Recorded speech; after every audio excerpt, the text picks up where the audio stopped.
بسم اللہ الرحمن الرحیم۔ آج کا میرا ٹاپک ہے وحدت الوجود اور مظہر خداوندی۔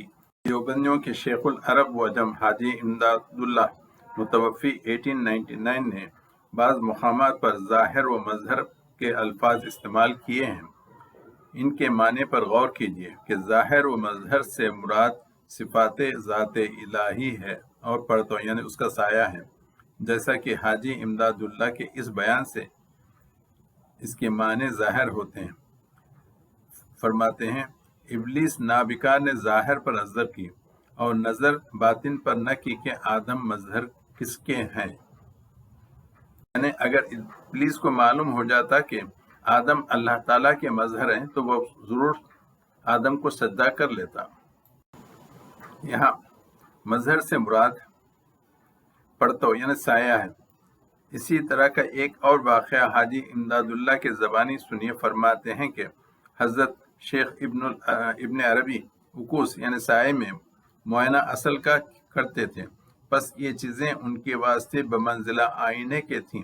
فرمایا کہ عورت مظہر مرد کی اور مرد حق یعنی خدا تعالیٰ کا، عورت آئینہ مرد کی اور مرد آئینہ حق یعنی خدا تعالیٰ کا، پس عورت مظہر و آئینہ حق تعالیٰ ہے اور اس میں جمال ازلی یعنی اللہ تعالیٰ کے جمال ظاہر و نمایاں ہے۔ ملاحظہ فرمائی کتاب شمائل امدادیہ حصے دوم پیج نمبر 70۔ حسابیات کے لحاظ سے A = B اور پھر B = C، so A = C، یعنی عورت کے حسن کا دیدار کرنا چاہیے کیونکہ اس میں جمال ازلی یعنی اللہ تعالیٰ کا نمایاں و ظاہر ہے۔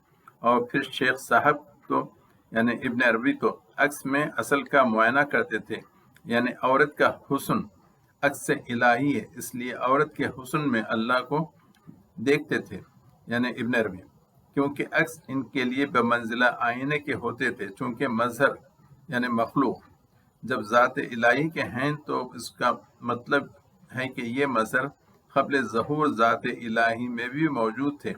یہی نظریہ حاجی امداد اللہ صاحب کا ہے۔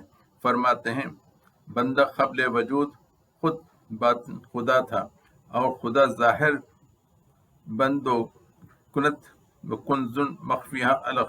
اس پر دلیل ہے حقائق کونیہ کی نتائج علم الہی ذات مطلق میں مندمج و مخفی تھے، صرف اپنی ذات پر ظاہر تھے۔ جب ذات نے چاہا کہ ظہور دوسری نہت پر ہو، آیان کو ان کے لباس سے قابلیات میں اپنی تجلی کے جلوے سے ظاہر فرمایا اور خود شدت ظہور سے ان کی نگاہ سے مخفی ہو گیا۔